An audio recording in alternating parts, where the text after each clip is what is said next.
Morning class 10th Political Science Chapter 5th Popular Struggles and Movement, and today's topic is Bolivia's Water War.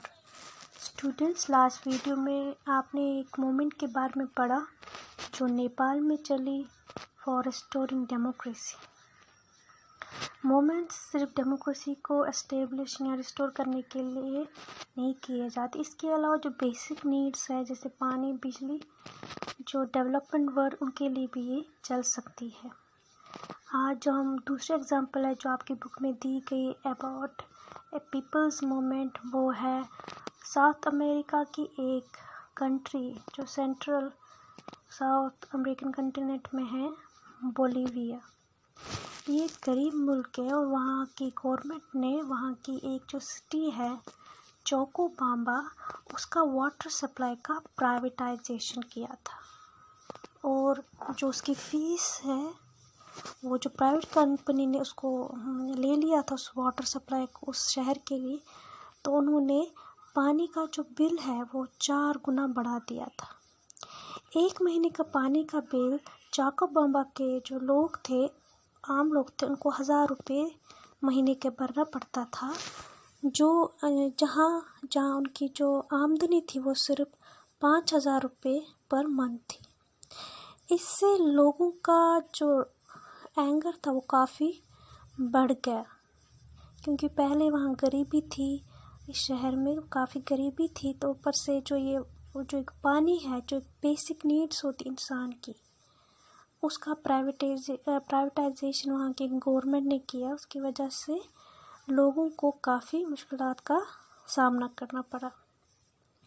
जनवरी 2000 में एक group बना जिसमें थे मज़दूर, human rights activist और जो वहाँ की कम्युनिटी थे, वहाँ के जो आम लोग थे, उन्होंने एक ग्रुप बना और उसको ऑर्गेनाइज़ किया। 4 डे स्ट्राइक उन्होंने ऑर्गेनाइज़ की और जो सक्सेसफुल भी रही।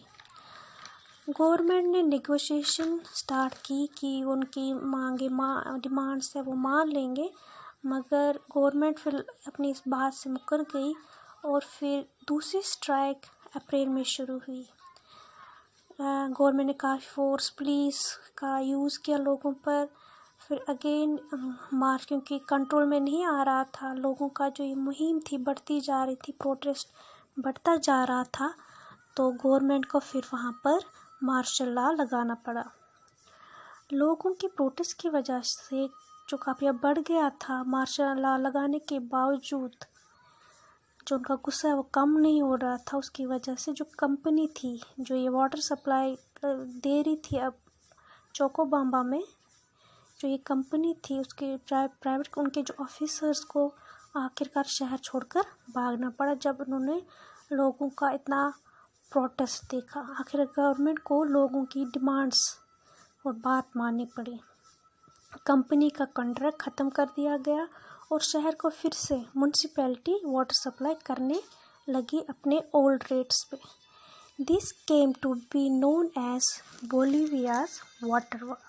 कैसे लोगों ने प्रोटेस्ट करके एक मुहिम चलाकर अपने जो राइट्स है वो वापस ले ली। दोनों एग्जाम्पल में आपने देखा, वो चाहे नेपाल का हो या चाहे बोलीविया में था। नेपाल में तो रेस्टोर करना था डेमोक्रेसी, मगर आपने बोलीविया में देखा डेमोक्रेटिक गवर्नमेंट को से ही लोग डिमांड्स कर रहे थे।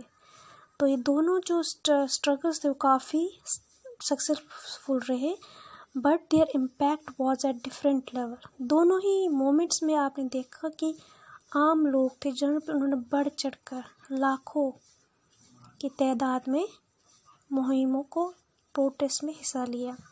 इन मोमेंट से ये पता चलता है कि डेमोक्रेसी का मतलब सिर्फ वोट देकर गवर्नमेंट बनाना नहीं होता, बल्कि हर सिटीज़न को डेमोक्रेसी में अपनी बात रखने का हक होना चाहिए, जिससे वो अपनी प्रॉब्लम्स को दूर कर सके। हमेशा ही कोर्ट का जो भी कोई प्रॉब्लम, हम कोर्ट में नहीं जा सकते हर प्रॉब्लम, कुछ अपनी प्रॉब्लम्स हम इस तरह भी उनको दूर कर सकते हैं।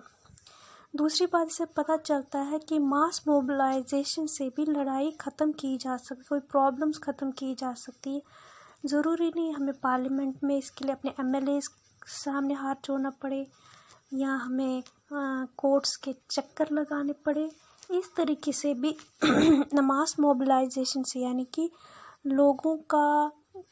लोग अगर पीसफुल प्रोटेस्ट करें तो उससे भी हमारी बहुत सारी डिमांड्स पूरी हो सकती है, हमारे प्रॉब्लम्स दूर हो सकते हैं।